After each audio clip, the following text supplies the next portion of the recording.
Now, the most important part, and that is the initial assessment and management. How do you initially assess and manage such patients who come to you, or you see them on rounds?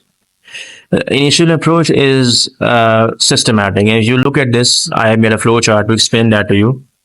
You start with a general inspection and examination of the patient, and then you move on to the neurological examination, particularly, more specifically, motor examination. You look at the respiratory pattern of the patient, which will tell you a lot about the cause of comatose state the patient is going through, the pupillary response, and also the eye movement. So you can do this either of these sequentially if you're just starting out, or you can do it step by step. So now we know that the comatose storage state is brought on by the disruption of the RAS and its connection. So therefore, the examination should begin with the assessment of patient to determine which of the following: structural, supratentorial, or infratentorial, diffused, or metabolic derangements are the cause. You start with checking the vital signs, basic things first, right? Go with your A, B, C, D, E, F management. Assess while you're doing all of this. Patient is hypotensive, you correct that immediately by fluid resuscitation or transfusion if there's any ongoing blood loss. So that's just a part of the ABC management. Check the glucose levels. If his patient is hypoglycemic, obviously they are going to be down and confused and comatose. And though this is one of the diffuse metabolic cause, right? You give them immediately dextrose 50%, but you make sure that you give thiamine as a protocol with that as well. Especially if the patient has been known to be nutritionally inadequate. So it might be thiamine deficient or an alcoholic, because otherwise you run the risk of the Wernicke syndrome. Then you look at the respiratory rate. A decreased respiratory rate would mean that the patient is potentially with opioid toxicity.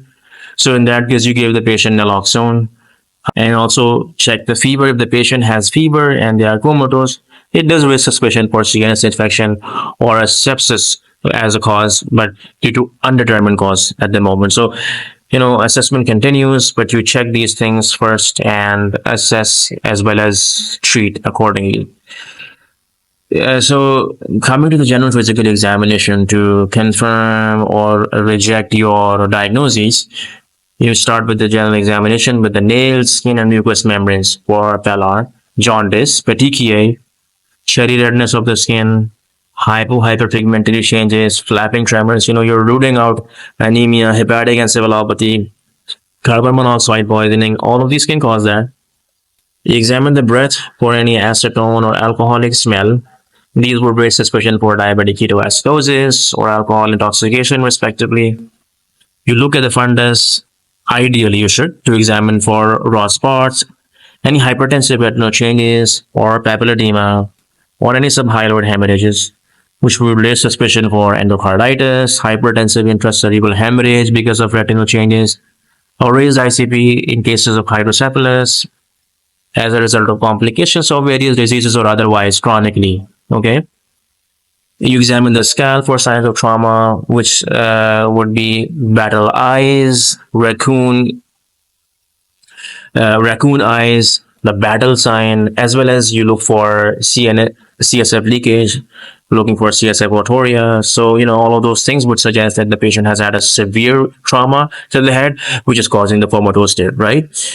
And obviously, then you check the pants or diapers. You get the hint that the patient, if has had urinary incontinence, that they might have had an unwitnessed seizure.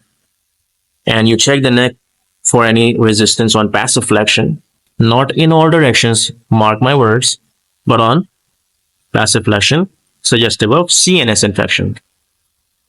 Now, the motor responses, very important. Now, you must check two things: the motor response of the patient while resting and while on stimulus. While resting, you observe the patient's body posture, and you get a lot of things which you can basically anticipate the cause of this comatose state from. The patient might be in a decorticate posturing. Now, as the diagram here suggests, that means that the patient has abnormal flexion of the extremities. Okay, these findings suggest any damage to the brain that is significant but above the brainstem, right?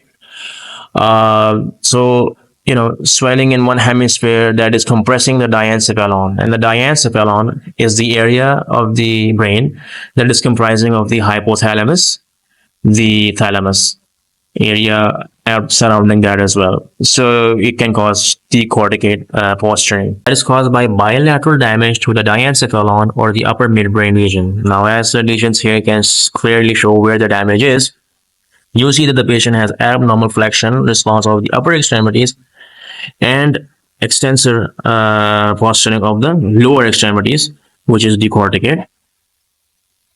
Whereas decerebrate posturing is when you have hyperextension of the upper extremities and same hyperextension of the lower extremities with the inward turning of the toes. This will occur as a result of upper midbrain damage bilateral. So this will, give you an idea of where the lesion in the brain, if there is any, is. Okay. If there is spontaneous posturing that you see in a patient, as you might see in young female patients classically, they are arching their back. It might signify, a functional cause, but very important, you might also see this in cases of airway obstruction. So the patient has airway hunger. So they are constantly, arching their back to try to breathe. Make sure you check the oxygen saturation, then you should know if the patient is hypoxic. Or if the patient is very, very irritated because of bladder obstruction, they're not able to relieve it themselves. So you might just need to pass a urinary catheter to relieve their obstruction.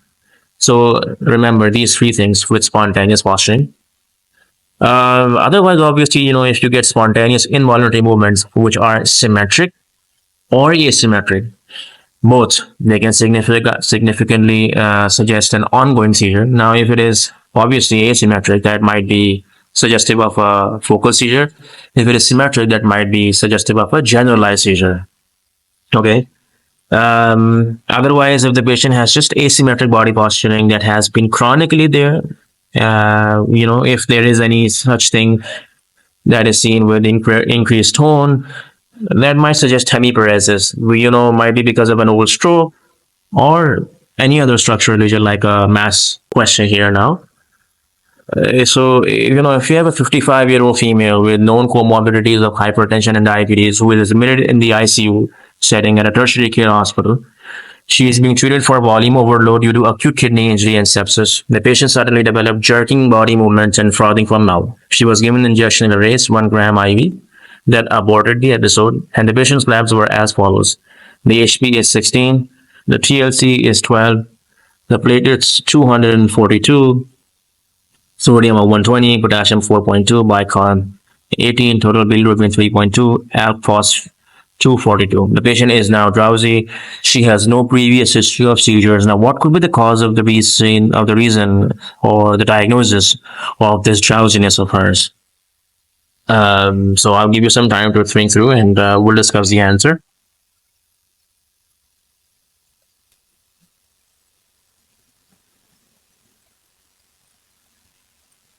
So the answer here, if you've not thought of it now, is metabolic, right?